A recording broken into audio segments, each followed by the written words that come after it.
ప్రభునందు ప్రియులారా, దేవుని వాక్యములో నుండి ఈ దినాన మనము కొంత ପ୍ରିୟମାନେ ପ୍ରଭୁଙ୍କ ବାକ୍ୟରୁ వాక్యాన్ని ధ్యానం ଆଜି ଆମେ చేద్దాం.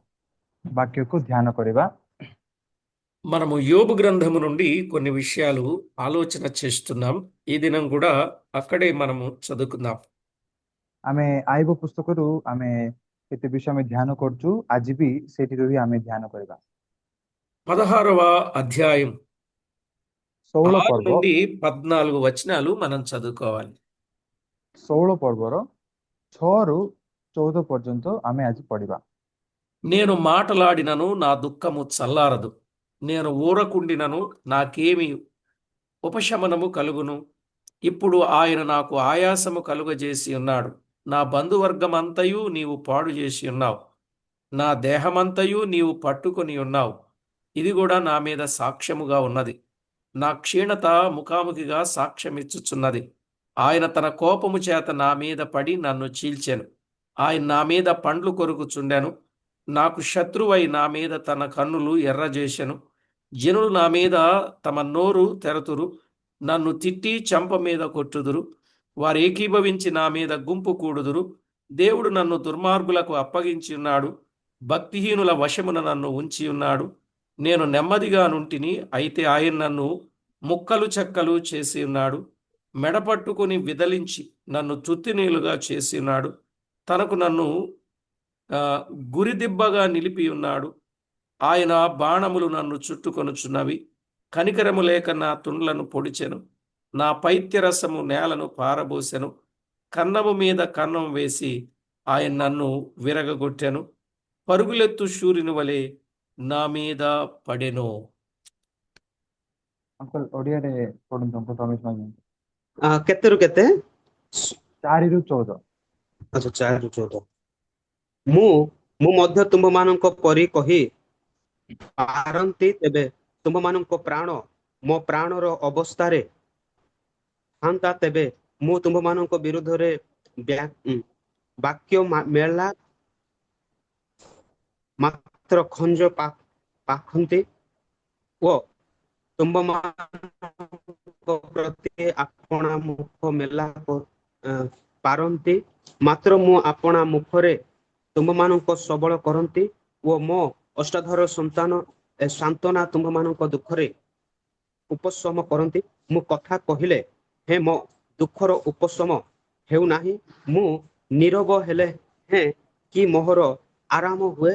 ମାତ୍ର ସେ ଏତେ ମୋତେ କ୍ଳାନ୍ତ କରିଅଛନ୍ତି। ତୁମେ ମୋହର ସକଳ ସଙ୍ଗୀ ଦଳ ଶୂନ୍ୟ କରିଅଛ। ପୁଣି ତୁମେ ମୋତେ ଦୃଢ଼ କରି ଧରିଅଛ। ଏହା ମୋହର ପ୍ରତିକୂଳରେ ସାକ୍ଷୀ ହୁଏ, ଆଉ ମୋ କ୍ଷୀଣତା ମୋ ପ୍ରତିକୂଳରେ ଠିଆ ଉଠି ମୋ ମୁଖ ଆଗରେ ସାକ୍ଷୀ ଦିଏ। ସେ ନିଜ କୋପରେ ମୋତେ ବିଧିନ୍ନ ଓ ତାଡ଼ନା କରିଅଛନ୍ତି। ସେ ମୋ ଉପରେ ଦନ୍ତ କଡ଼ମଡ଼ କରିଅଛନ୍ତି। ମୋହର ବିପକ୍ଷ ମୋ ଉପରେ ଆପଣା ପ୍ରାଣ କ୍ଷତ ତୀବ୍ର କରିଅଛନ୍ତି। ସେମାନେ ମୋ ଉପରେ ଆପଣା ଆପଣା ମୁଖ ମେଲା କରିଅଛନ୍ତି। ସେମାନେ କ୍ରୋଧ କୋପ ପୂର୍ବକ ମୋ ଗାଲରେ ମାଡ଼ି ଅଛନ୍ତି। ସେମାନେ ମୋ ବିରୁଦ୍ଧରେ ଏକତ୍ର ହୁଅନ୍ତି। ପରମେଶ୍ୱର ମୋତେ ଅଧାର୍ମିକ ମାନଙ୍କ ନିକଟରେ ପକାଇ ଅଛନ୍ତି। ମୁଁ ଆରାମରେ ଥିଲି, ସେ ମୋତେ ଭଗ୍ନ କଲେ। ହଁ, ମୋ ବେକ ଧରି ମୋତେ କଚାଡ଼ି ଖଣ୍ଡ ଖଣ୍ଡ କରିଅଛନ୍ତି ମଧ୍ୟ। ସେ ମୋତେ ଆପଣାର ଲକ୍ଷ୍ୟ ରୂପେ ଉପସ୍ଥିତ କରିଅଛନ୍ତି। ତାହାଙ୍କର ଧନୁଧର୍ମରେ ମୋତେ ଚାରିଆଡ଼େ ଘେରି ଅଛନ୍ତି। ସେ ମୋହର ଜାଗୃତ ବିଦୀର୍ଣ୍ଣ କରିଅଛନ୍ତି ଓ ଦୟା କରିଅଛନ୍ତି। ସେ ମୋହର ପୀତ ଭୂମିରେ ଢାଳନ୍ତି। ସେ ମୋତେ ଭାଙ୍ଗି ଭାଙ୍ଗି ଭାଙ୍ଗି పకాంతి। ସେ ବୀର ପରି ମୋର ଉପରକୁ ଧାଇଁ ଆସନ୍ତି। చదవబడిన లేఖనం కొరకై చిన్న ప్రార్థన చేసి వాక్యాన్ని ధ్యానం చేద్దాం. ପଢିଥିବା ବାକ୍ୟ ପାଇଁ ଆମେ ଛୋଟ ପ୍ରାର୍ଥନା କରିକି ଆମେ ଆରମ୍ଭ କରିବା। పరిశుద్ధుడవైన మా తండ్రి, మీ ఘననామానికి వందనములు. చదవబడిన లేఖన భాగమును తేటపరచి మా అందరికీ పంచిమ్మని కోరుచు. ପବିତ୍ର ଓ ପ୍ରଭୁ ଆମେ ଧନ୍ୟବାଦ ଦଉଛୁ ପଢିଥିବା ଏ ବାକ୍ୟ ପାଇଁ ଆମେ ପ୍ରାର୍ଥନା କରୁଛୁ। ପ୍ରଭୁ ଆମ ସମସ୍ତଙ୍କୁ ଆପଣ କଥା କୁହନ୍ତୁ।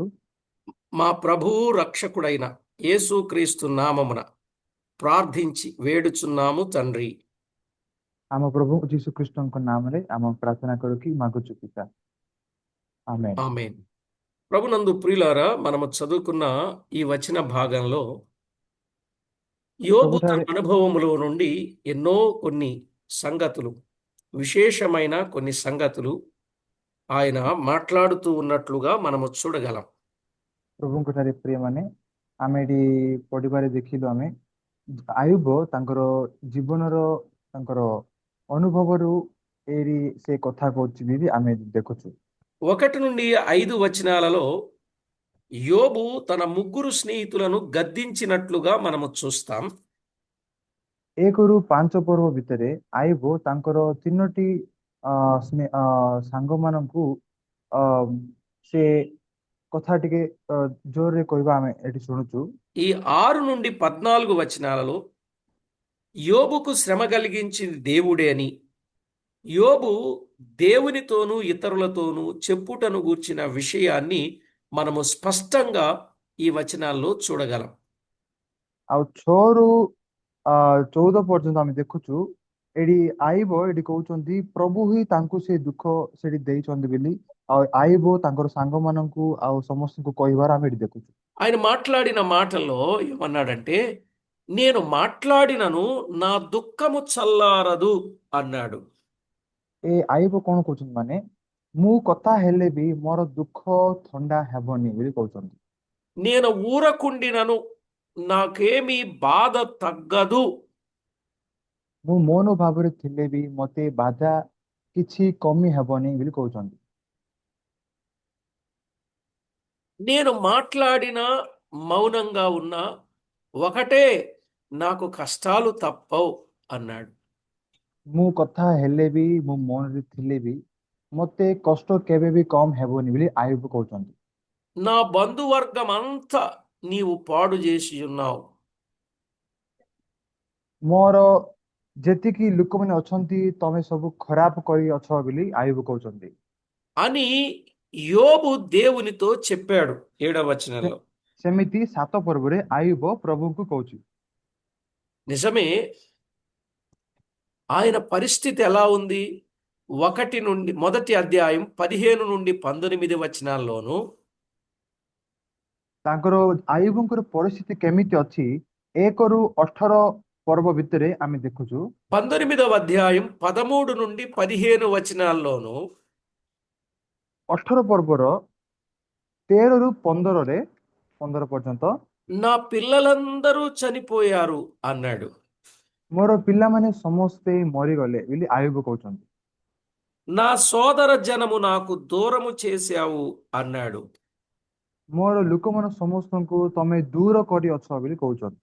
నా నెలవరులు, నాకు నెలవర్లు ఇష్టమైన వారు నాకు కేవలం అన్యులైపోయారు అన్నాడు. 19వ అధ్యాయంలో చాలా క్లియర్గా ఉంది.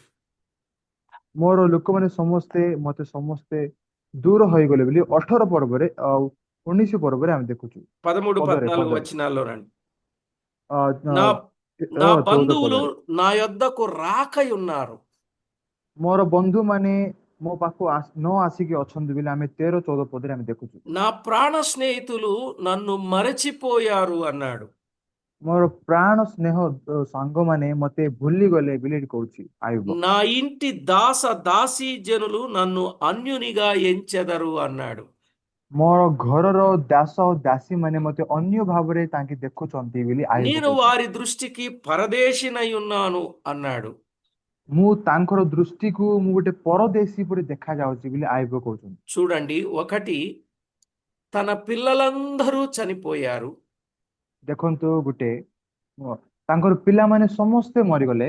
2 సోదర జనము దూరం అయిపోయారు. ଆଉ 2 ତାଙ୍କର ଭାଇମାନେ ସମସ୍ତେ ଦୂର ହେଇଗଲେ నెలవరులు అన్యులైపోయారు. ଆଉ ତାଙ୍କର ଲୋକମାନେ ସମସ୍ତେ ଅନ୍ୟ ହେଇଗଲେ। బంధువులు నా యొద్దకు రాకపోయారు. ତାଙ୍କର ଘର ଲୋକମାନେ ସମସ୍ତେ ଆଉ କିଏ ବି ତାଙ୍କ ପାଖକୁ ప్రాణ ଆସିନାହାନ୍ତି। స్నేహితులు మరచిపోయారు. ଆଉ ପ୍ରାଣ ସାଙ୍ଗମାନେ ସମସ୍ତେ ବି ତାକୁ ଭୁଲିଗଲେ। నా ఇంట దాసదాసి జనులు నన్ను అన్యునిగా ఎంచారు. ଆଉ ମୋ ଘରର ଦାସ ଆଉ ଦାସୀ ମତେ ଅନ୍ୟ ଭାବରେ ତାଙ୍କେ ଦେଖିଲେ ବୋଲି ଗାଇବ କହୁଛନ୍ତି। ఇప్పుడు బంధువర్గం అనంటే 7 రకాల ప్రజలు. ఇక్కడ 7 ବ- రకాల ప్రజలు ఆయనకు దూరం అయిపోయారు. ఆయన్ని దూరం పెట్టారు. ఆయన్ని దూరం చేసుకున్నారు.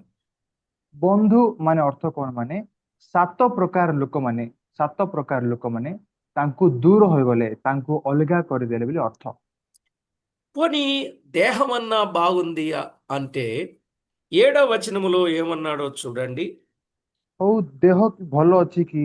ଆମେ ଦେଖିଲେ 7 ପର୍ବ ଦେଖିବା। 8వ 7 వచనం ପଦ 8 ପଦ 16:8 నా దేహమంతయు నీవు పట్టుకొని ఉన్నావు, ఇది కూడా నా మీద సాక్ష్యముగా ఉన్నది, నా క్షీణత ముఖాముఖిగా సాక్ష్యమిచ్చుచున్నది అన్నాడు. 16 8 ପଢନ୍ତୁ ଅଙ୍କଲ। 16 ପୁଣି 8 ତୁମେ ମୋତେ ଦୃଢ କରି ଧରିଅଛ, 16వ ଏହା ମୋ అధ్యాయం 8వ వచనం. 16 16 8 ହଁ, ଆଠ ପୁଣି ତୁମ୍ଭେ ମୋତେ ଦୃଢ କରି ଧରିଅଛ, ଏହା ମୋହର ପ୍ରତିକୂଳରେ ସାକ୍ଷୀ ହୁଏ, ଆଉ ମୋ କ୍ଷୀଣତା ମୋ ପ୍ରତିକୂଳରେ ଉଠି ମୋ ମୁଖ ଆଗରେ ସାକ୍ଷୀ ଦିଏ।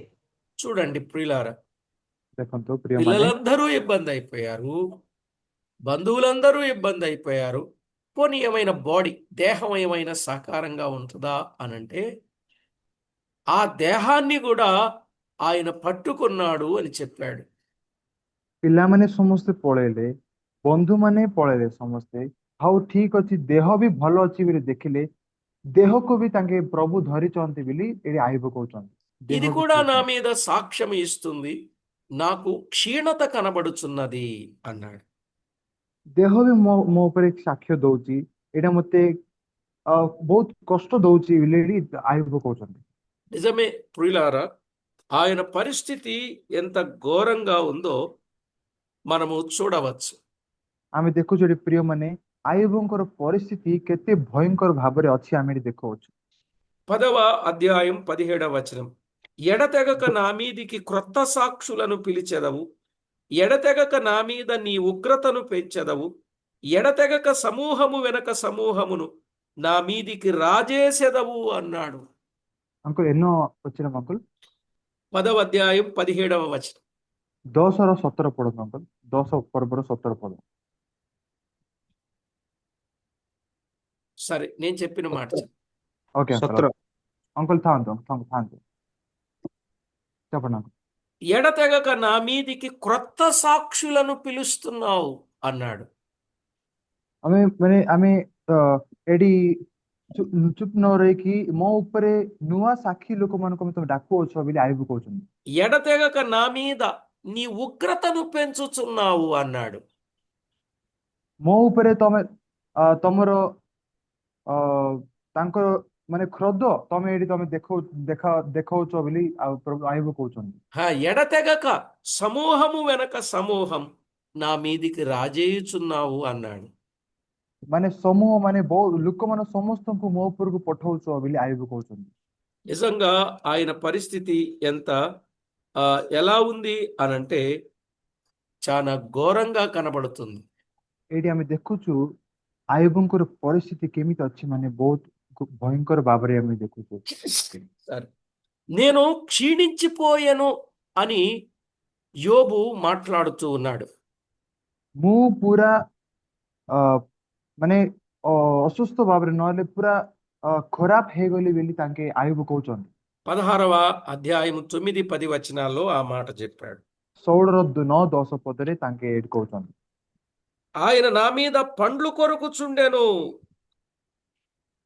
ତା ଆୟୁବ କହୁଛନ୍ତି ତାଙ୍କେ ମୋ ଉପରେ ତାଙ୍କେ ଅ ଦାନ୍ତ ରାଗୁଡୁଛନ୍ତି ବୋଲି କହୁଛନ୍ତି। ఆ ఆయన తన కోపము చేత నా మీద పడి నన్ను చీల్చెను అన్నాడు. ଆଇବ କହୁଛନ୍ତି ତାଙ୍କେ ମୋ ଉପରେ ତାଙ୍କୁ କ୍ରୋଧ ଭାବରେ ମୋ ଉପରେ ପଡିକି ମତେ ଛିଡି ଦେଲେ ବୋଲି କହୁଛନ୍ତି। నిజంగా దేవుడే ఆయనకు వ్యతిరేకగా ఉన్నట్టు, ఆ శ్రమ ଆଇବ భరించలేని శ్రమ ఆయన అనుభవిస్తున్నట్టు ఆయన చెప్పుకుంటూ ఉన్నాడు. ଏଠି ଆମେ ଦେଖୁଛୁ ଆଇବ ପ୍ରଭୁ ହିଁ ତାଙ୍କ ଉପରେ ରାଗିଗଲେ, ତାପରେ ଆଉ ସେ କ୍ଲେଶ ସେ ବହି ପାରୁନି ବୋଲି ଆଇବ ଏଠି କହୁଛନ୍ତି। నిజంగా ఇలాంటి పరిస్థితి వచ్చుద్దని ఎన్నడూ ఆయన ఎక్స్పెక్ట్ చేయలే.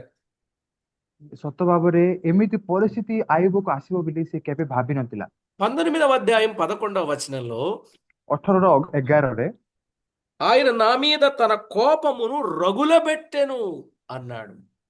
ଏଠି ତାଙ୍କେ କହୁଛନ୍ତି 11 ପଦରେ ତାଙ୍କେ ତାଙ୍କର କ୍ରୋଧ ମୋ ଉପରେ ତାଙ୍କେ ଦେଖାଉଛନ୍ତି ବୋଲି କହୁଛନ୍ତି। నన్ను తన శత్రువులలో ఒకనిగా ఎంచెను అన్నాడు. ତାଙ୍କର ଶତ୍ରୁରେ ମତେ ଆଉ ଜଣେ ବୋଲି ତାଙ୍କେ ଗଣିଲେ ବୋଲି କହୁଛନ୍ତି ଆଇବ। నిజంగా యోబు పడుతున్న ఆ ఇక్కట్లు, ఆ ఇబ్బందులు, ఆ శ్రమ ఎలా ఉందో దానిని బట్టి ఆయన మాట్లాడుచున్న మాటలండి ఇవన్నీ. ଏଠି ଆମେ ଦେଖୁଛୁ ଆଇବ ବହୁଥିବା ଏତେ ଭୟଙ୍କର ଦୁଃଖ ଆଉ ତାଙ୍କର କଥାରେ ଆମକୁ ଜଣା ପଡୁଛି।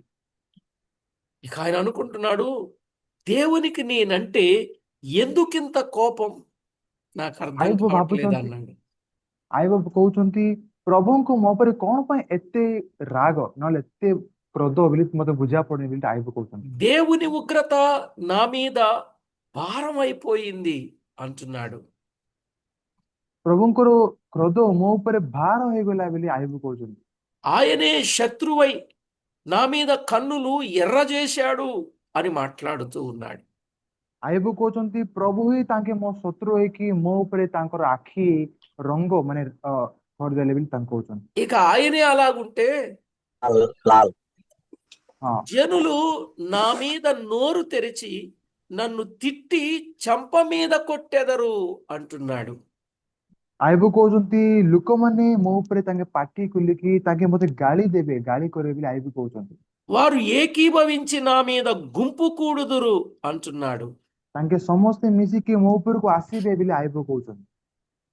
ఈ సంగతంతా ఆలోచన చేసినప్పుడు మనకెవరు గుర్తొస్తున్నారంటే మన ప్రభువైన యేసు క్రీస్తు గుర్తొస్తున్నారు.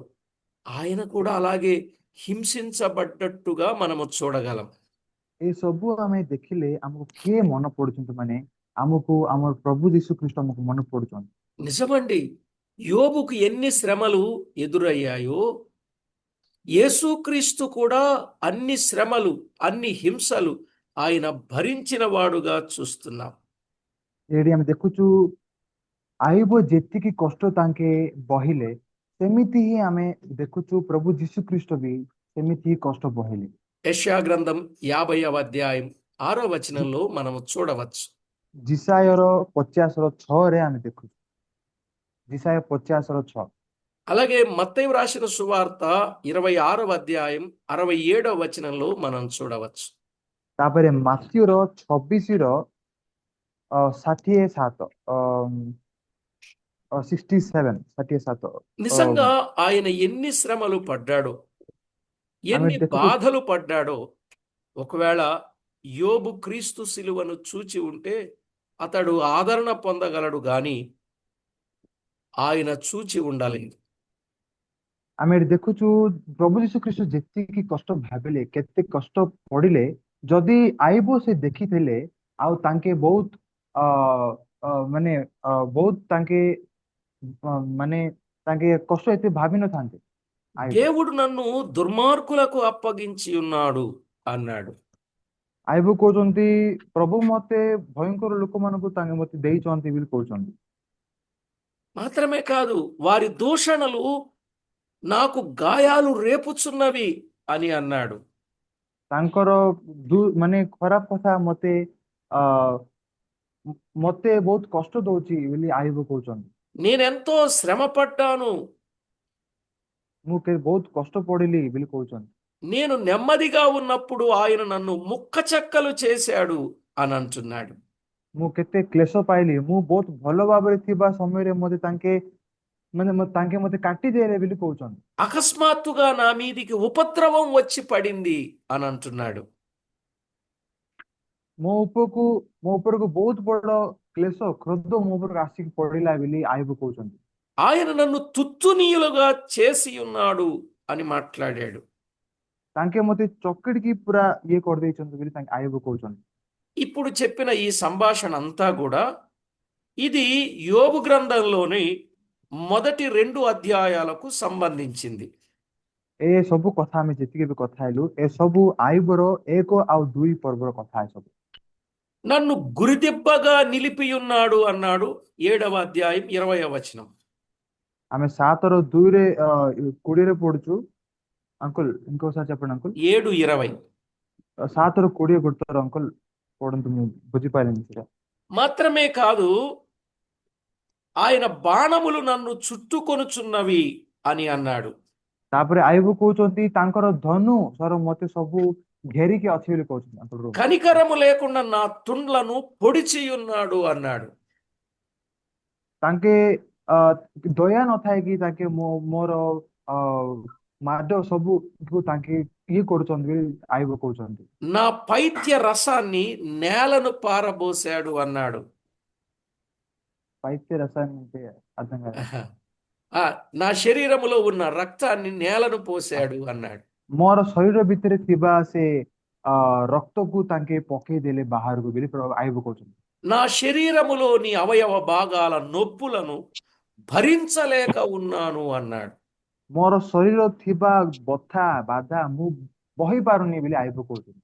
నాలోని పైత్య రసపు తిత్తి అంటే లోపల ఉన్నటువంటి పైత్య రసం అంటారు కదా, అని ఇంగ్లీష్ ఏదంటారు, అది పగిలి వాంతి రూపంలో బయటకు వస్తుంది అని అంటాడు.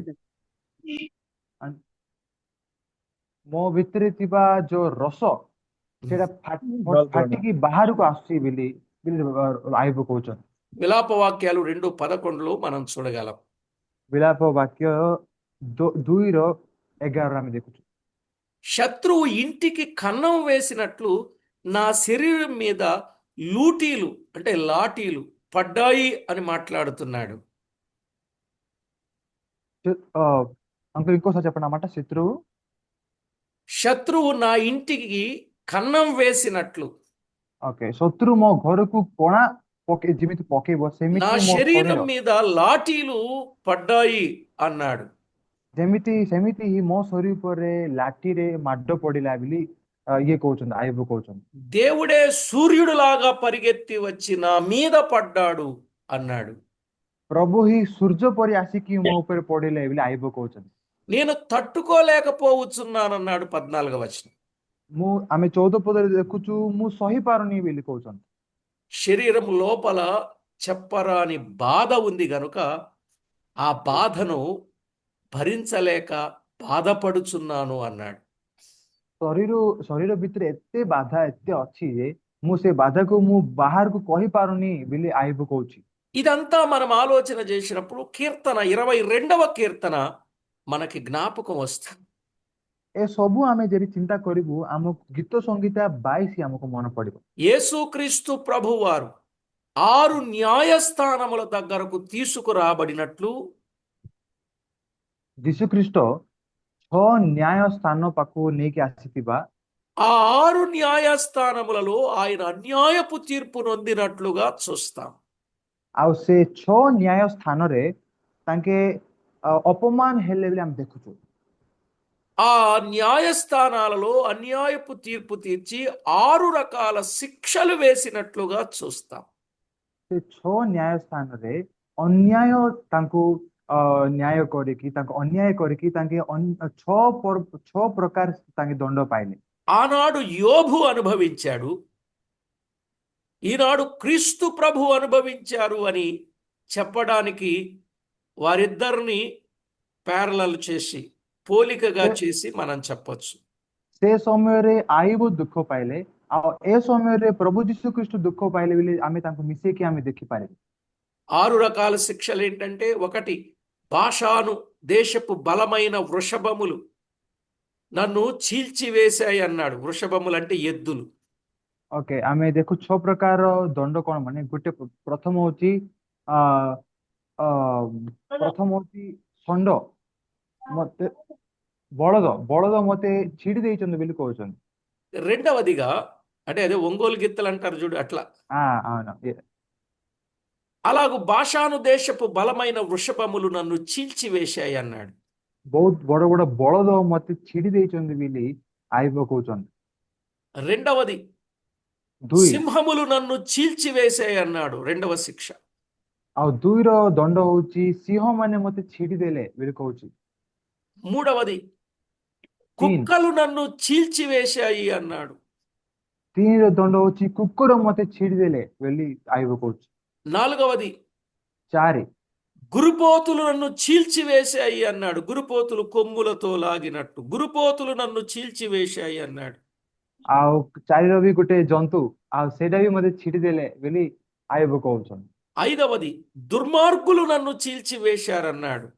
ଆଉ ପାଞ୍ଚ ହଉଛି ଭୟଙ୍କର ମଣିଷ ଲୋକମାନେ ମତେ ଛିଡି ଦେଲେ ବୋଲି କହୁଛନ୍ତି। ఆరవ శిక్ష, ఖడ్గము ଛଅ నన్ను చీల్చివేసింది అని 6 న్యాయస్థానాలలో 6 రకాల శిక్షలు వేస్తే ఆ 6 రకాల శిక్షలు కూడా అన్యాయంగా తీర్పు తీర్చి వేసిన శిక్షలే. ଆଉ ଛଅ ଦେଖୁଛୁ ଖడ్ଗ ସହିତ ମତେ ଛିଡି ଦେଲେ ଆଉ ଏ ଛଅ ଅନ୍ୟାୟ ଦଣ୍ଡ ମତେ ଦେଲେ ବୋଲି ଆଇବ କହୁଛନ୍ତି। మీరు ఆ కీర్తన 22వ కీర్తన చదవండి. ఈ ହଁ 6 ଗୀତ రకాల ସଂଗୀତ శిక్షలు అందులో కనబడుతున్నాయి. ଆପଣ ଗୀତ ସଂଗୀତରେ ପଢନ୍ତୁ 22ରେ ଆପଣଙ୍କୁ ଦେଖାଯିବ ଏ 6 ପ୍ରକାର ଦଣ୍ଡ। ఆ శిక్షల వల్ల నా అంతరంగము మైనము వలె కరిగిపోయింది అన్నాడు. ସେ ଦଣ୍ଡ ଯୋଗୁ ମୋର ଅନ୍ତରଙ୍ଗ ఆ కరిగిపోయింది ఒడియాలో ఏమంటారు? అంతరంగం మైనము అంటే ఒక క్రీమ్ అని, వేడి చేస్తే ఆ, క్యాండిల్ వలె అంతరంగం అవునవును కొవ్వొత్తిలా కరిగిపోయింది. గଳି తరిగల గଳିగల తరిగల గଳିగల గଳିగల అంటే ఓకే। నా నాలుక నా దవడను అంటుకొనుచున్నది అన్నాడు. ମୋର ଜୀବ ମୋର ఆ జబడ హిందీରେ జబడ అంటారు తక్కువ ଲାଗୁଛି ବୋଲି କହୁଛନ୍ତି। నా ఎముకలు విరువబడి స్థానము తప్పిపోతున్నవి. నా ఎముకలు విరవబడలే, నా ఎముకలు స్థానము తప్పుచున్నవి అన్నాడు. ମୋର ଶରୀର ଭିତରେ ଥିବା ହାଡ ସ୍ଥାନ ତାଙ୍କେ ପାଖକୁ ହଉଛନ୍ତି ବୋଲି କହୁଛନ୍ତି ଆଇବ। నిజానికి యోబు కంటే యేసుక్రీస్తు శిక్షలే ఇంకా ఎక్కువగా కనబడుతా ఉన్నాయి. ଆମେ ଏଠି ଦେଖିଲେ ଆଇବ ଠାରୁ ପ୍ରଭୁ ଯୀଶୁ ଖ୍ରୀଷ୍ଟଙ୍କର ଦଣ୍ଡ ହିଁ ଆହୁରି ଅଧିକ ଆମେ ଦେଖୁଛୁ। యోబు దేవునితో చెప్పుకున్నాడు, యేసుక్రీస్తు కూడా దేవునితోనే చెప్పుకున్నాడు. ଆଇବ ପ୍ରଭୁଙ୍କୁ କହିଲେ ଆଉ ଯୀଶୁ ଖ୍ରୀଷ୍ଟ ବି ପ୍ରଭୁଙ୍କୁ ହିଁ କହିଲେ। ఏలీ లామా ఏలీ ఏలీ లామా సబక్తామి అని అంటే అర్థం, నా దేవా నా దేవా నన్నెందుకు చేయి విడిచితివి అని అర్థం. ଏଲି ଏଲି ନାମ ସବକ୍ତାନିର ଅର୍ଥ ହଉଛି ମୋ ପ୍ରଭୁ ମତେ କାହିଁକି ତମେ ଛାଡିଦେଲ ବୋଲି ଅର୍ଥ। నిజంగా యోబు తానున్న బాధలో ఎంత ఇబ్బందిని కలిగి ఉన్నాడో అది చెప్పుకొని, అయినా కూడా 23వ అధ్యాయం 10వ వచనానికి వచ్చేసరికి ఆయన అన్నాడు, ఆయన శోధించిన మీదట నేను స్వర్ణంగా మారుదును అన్నాడు. ଆମେ ଏତେ କଷ୍ଟ ପଡିଲା ପରେ ବି ଆଇବ ଆମେ ଯେବେ 23 ପର୍ବକୁ ଆସିବୁ ତାଙ୍କେ ମତେ କେତେ ଦୁଃଖ ଦେଲେ ବି ମୁଁ ବହୁତ ଭଲରେ ମୁଁ ଅଛି ବୋଲି କହୁଛନ୍ତି। యేసుక్రీస్తు అన్నాడు, యేసుక్రీస్తు అన్నారు, ଯୀଶୁ ଖ୍ରୀଷ୍ଟ କହିଲେ నా ఎదుట ఉన్న ఆనందము కొరకై నేను అవమానమును నిర్లక్ష్య పెట్టుచున్నాను అన్నాడు. ମୋ ସାମ୍ନାରେ ଥିବା ଅପମାନକୁ ମୁଁ ଖୁସିରେ ମୁଁ ସେଇଟା ମୁଁ ଆହ୍ୱାନ କରୁଛି ବୋଲି ଆଇବ କହୁଛନ୍ତି। ప్రియులారా, ఎప్పుడైనా ఏదైనా శ్రమ ଯୀଶୁ ଖ୍ରୀଷ୍ଟ కలిగింది, బాధ వచ్చింది, ఇబ్బంది కలిగింది అని అంటే దాని విలువ పెరిగినట్లే, ఘనత పెరిగినట్లే. ଆଉ ପ୍ରିୟ ମାନେ ଆମକୁ ବି କେବେ ବି ଦୁଃଖ ବାଧା ଚିନ୍ତା କ୍ଲେଶ ଆସିଲେ ତାର ଅର୍ଥ ହଉଛି ଆମକୁ ବି ଗୋଟେ ଭଲ ହବ ନହେଲେ ଆହୁରି ଭଲ ବୋଲି ତାର ଅର୍ଥ ଖରାପ ନାହିଁ। చెప్పండి, మేలిమి బంగారం అని ఏ బంగారాన్ని అంటారు? బాగా అగ్నిలో పుటము వేయబడి కాల్చబడిన బంగారాన్నే కదా మేలిమి బంగారం అంటారు. ସେ ସୁବର୍ଣ୍ଣ ମାନେ ଯୋଉ ସୁବର୍ଣ୍ଣ ଅଛି ସେଇଟା ବହୁତ ନିଆଁରେ ପକେଇଲା ପରେ ବି ଯେବେ ବାହାରିବ ତାକୁ ହିଁ କହିବେ। దానికే ధర ఎక్కువ, విలువ ఎక్కువ. ଆଉ ସେ ସୁବର୍ଣ୍ଣକୁ ହିଁ ଅଧିକ ପଇସା ଅଧିକ ఆ ପଇସା ଲାଗେ। ప్రియులారా, మామూలు రాతికిని చెక్కిన శిల్పానికిని ఏది విలువ ఎక్కువ? ପ୍ରିୟମାନେ ନର୍ମାଲ ଗୋଟେ ସାମାନ୍ୟ ପଥର ଆଉ ଆଉ ଯୋଉ ପଥରକୁ ଆମେ ଗୋଟେ ସେପ୍ ଦେବୁ କାହାକୁ ଅଧିକ ମୂଲ୍ୟ ଥିବ? సుత్తి దెబ్బలు, ఉలి దెబ్బలు తిని ఒక ఆకారంగా మలచబడిన ఆ రాయికే, అది రాయే ఇది రాయే గాని దీనికి విలువ, దానికి విలువ తక్కువ ఉంటుంది. ହା- ହାତୁଡ଼ି ସହିତ ଆମେ ଯୋଉ ପଥରକୁ ଆମେ ମାରିକି ତାକୁ ଗୋଟେ ପ୍ରକାରକୁ ନେଇକି ଆସିବୁ ସେ ପଥରକୁ ହିଁ ଗୋଟେ ସାମାନ୍ୟ ପଥରର ଅଧିକ ମୂଲ୍ୟ ଥାଉଛି। అసలు ఆ రాతికి విలువే ఉండకపోవచ్చు. ସାମାନ୍ୟ ପଥରକୁ ଗୋଟେ ପଥରକୁ ମୂଲ୍ୟ ହିଁ నథిବ। కనుక యోబు తన జీవితంలో ఆయన ఎదుర్కొన్న ప్రతి శ్రమ దేవునికి ఎందుకు చెప్పుకున్నాడు అనంటే, నా ଆଇ ప్రభువా, నేను పడిన శ్రమను నువ్వు చూస్తావు, ఈ కష్టానికి తగిన బహుమానాన్ని ఇస్తావు, నీకు తప్ప నేను ఎవరికి చెప్పుకోగలను అన్నట్టుంది. ଆଇବ ଯେତିକି ସବୁ ଦୁଃଖ ଅଛି ସବୁ ପ୍ରଭୁକୁ କଣ ପାଇଁ କହିଲେ ମାନେ ପ୍ରଭୁ ଏ ସବୁ ଦୁଃଖ ତମେ ଦେଖୁଛ ଏ ସବୁ ଦୁଃଖ କ୍ଲେଶ ତମେ ଦେଖିକି ମତେ ତମେ ଫଳ ଦେବ ଭଲ ଫଳ ଦେବ ବୋଲି ଆଇବ ପ୍ରଭୁକୁ କହୁଛନ୍ତି ଏ ସବୁ। 15 నుండి 17 వచనాలలో ଆଉ ఎంత శ్రమ 15ରୁ వచ్చినా యోబు యథార్థవంతుడనే అని చెప్పుచూ ఉన్నాడు. ଆଉ 15ରୁ 17 ପଦରେ ଆମେ ଦେଖୁଛୁ କେତେ ଦୁଃଖ କ୍ଲେଶ ଆସିଲେ ବି ଆଇବ ଗୋଟେ ଅ యథార్థవంతుడు ఏమంటారు ସରଳ ସରଳ ବ୍ୟକ୍ତି ବୋଲି ଆମେ ଦେଖୁଛୁ। కాబట్టి ప్రభునందు ప్రియులారా, మన ସେଥିପାଇଁ ପ୍ରଭୁ జీవితంలో ପ୍ରିୟମାନେ శ్రమలు అనేవి ఎందుకు వస్తాయో, ఎలా వస్తాయో, వస్తే వాటి వెనక ఉన్న ఫలితం ఏంటో నేను ఇదివరకు సందర్భానుసారంగా టూకీగా చెప్పే ఉంటాను. ପ୍ରିୟମାନେ ଆମ ଜୀବନରେ ଯୋଉ କ୍ଲେଶ ଯେତିକି ଆସୁଥିବ ଏ ସବୁ ଆସିଲେ କଣ ପାଇଁ ଆସିବ ଆସିଲେ କଣ ଲାଭ ବୋଲି ମୁଁ ଆଗରୁ କହିଥିବି ତମକୁ ସବୁ। కనుక ఎప్పుడు ఏ శ్రమ ఎదురైనా దేవుని మీద ఆనుకుని దేవునికి మహిమకరంగా మనం ముందుకు సాగుతూ ఉన్నప్పుడు మన శ్రమలో మన దేవుడు మనలను విడిచిపెట్టాడు. କେତେ କ୍ଲେଶ କେତେ ଦୁଃଖ ଆସିଲେ ବି ଆମେ ଯେବେ ପ୍ରଭୁଙ୍କ ଠାରେ ଆମେ ନିର୍ଭୟ କରିବା ତେବେ ହିଁ భక్తుడైన ଆମକୁ భక్తుడైన ଆସିବ। దావీదు అంటాడు, నేను శ్రమనందుయుండుట నాకు మేలాయను అని అంటాడు. ଆଉ ଦାଉଦ କହୁଛନ୍ତି ଶ୍ରମ ଆଉ କ୍ଲେଶ ପାଇବା ହିଁ ମତେ ଗୋଟେ ଭଲ କାମ ବୋଲି ଦାଉଦ କହୁଛନ୍ତି। కనుక దేవుడు కొన్నిసార్లు మన జీవితంలో కూడా ସେଥିପାଇଁ యోబును ପ୍ରଭୁ ବି గమనించినప్పుడు అతడు అంతకంతకు అభివృద్ధి పొంది రెండంతల ఆశీర్వచనమునకు పాత్రుడయ్యాడంటే అతను ఎదుర్కొన్న శ్రమలే అందుకు కారణం.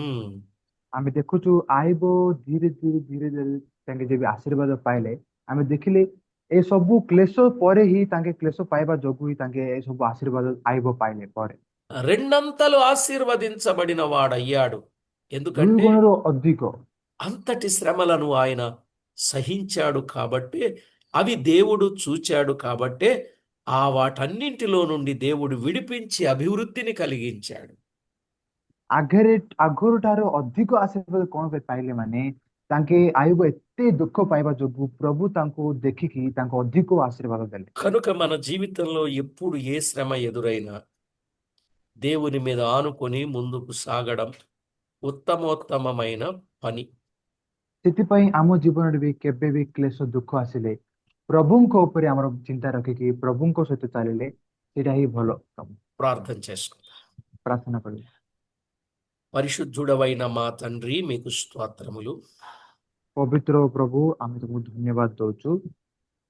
మా ప్రభువా, ఈరోజు విన్న వర్తమానాన్ని బట్టి ପ୍ରଭୁ ଆଜି ଆମେ ଶୁଣିଥିବା ଏ କଥା ଯୋଗୁଁ మాకు మేము శ్రమలు రావద్దని మేము ప్రార్థన చేయకుండా ଆମକୁ ଆମେ କ୍ଲେଶ ନ ଆସିବା ପାଇଁ ଆମେ ପ୍ରାର୍ଥନା ନ କରିକି ఒకవేళ శ్రమలు వస్తే ఎందుకు వచ్చాయి అని మిమ్మల్ని ప్రశ్నించకుండా ଯଦି କ୍ଲେଶ ଆସିଲେ ବି କଣ ପାଇଁ ଆସିଲେ ବୋଲି ଆମେ ତୁମକୁ ପ୍ରଶ୍ନ ନ କରିକି ఆ శ్రమలను తట్టుకునే శక్తిని దయచేయమని కోరుచు ସେ କ୍ଲେଶ ସହିବାର ଶକ୍ତି ତମେ ଆମକୁ ଦିଅ ବୋଲି ଆମେ ପ୍ରାର୍ଥନା କରୁଛୁ। మా ప్రభువు రక్షకుడైన ଆମେ ପ୍ରଭୁ ଯୀଶୁ ଖ୍ରୀଷ୍ଟଙ୍କ ନାମ యేసుక్రీస్తు అమూల్యమైన నామమున ଯୀଶୁ ଖ୍ରୀଷ୍ଟଙ୍କର ଅମୂଲ୍ୟ ନାମରେ ప్రార్థించి వేడుచున్నాము తండ్రి. ପ୍ରାର୍ଥନା କରିକି ଆମେ ମାଗୁଛୁ ପିତା। ఆమేన్. ଆମେନ୍ ଆମେନ୍। ప్రభునందు ప్రియులారా, ପ୍ରଭୁଙ୍କର ପ୍ରିୟମାନେ విషయాన్ని జ్ఞాపకం చేసుకోవాలి. ఏమంటే ଆମେ మనము ଆମେ శ్రమలు ବିଶେଷ కావాలి అని ప్రార్థన చేయొద్దు, శ్రమలు వస్తే పోవాలి అని కూడా ప్రార్థన చేయొద్దు. କ୍ଲେଶ ଆସିବା ପାଇଁ ଆମେ କେବେ ପ୍ରାର୍ଥନା କରିବାକୁ ନାହିଁ, ଆଉ କ୍ଲେଶ ଆସିଲେ ସେ କ୍ଲେଶ କଣ ପାଇଁ ଆସିଲେ ଯିବା ପାଇଁ ଆମେ ପ୍ରାର୍ଥନା କରିବାକୁ ନାହିଁ। మరి ఏమని ప్రార్థన చేయాలి? ହେଲେ କଣ ପ୍ରାର୍ଥନା କରିବାର ଅଛି? ఏదైనా శ్రమ వస్తే తట్టుకునే శక్తి నాకు దయచేయి అని ప్రార్థన చేయాలి. କୋଉ କ୍ଲେଶ କୋଉ ଦୁଃଖ ଆସିଲେ ବି ସେ ଦୁଃଖକୁ ସହିବାର ଶକ୍ତି ଦିଏ ବୋଲି ଆମେ ପ୍ରାର୍ଥନା କରିବାର ଅଛି। ఇదే సరి అయిన ప్రార్థన. ఓకేనండి. ସେଇଟା ହିଁ ଅଛି, ସେଇଟା ହେଉଛି ଭଲ ପ୍ରାର୍ଥନା। అందరికీ వందనాలు. ସମସ୍ତଙ୍କୁ ନମସ୍କାର। వందనాలు. అందరి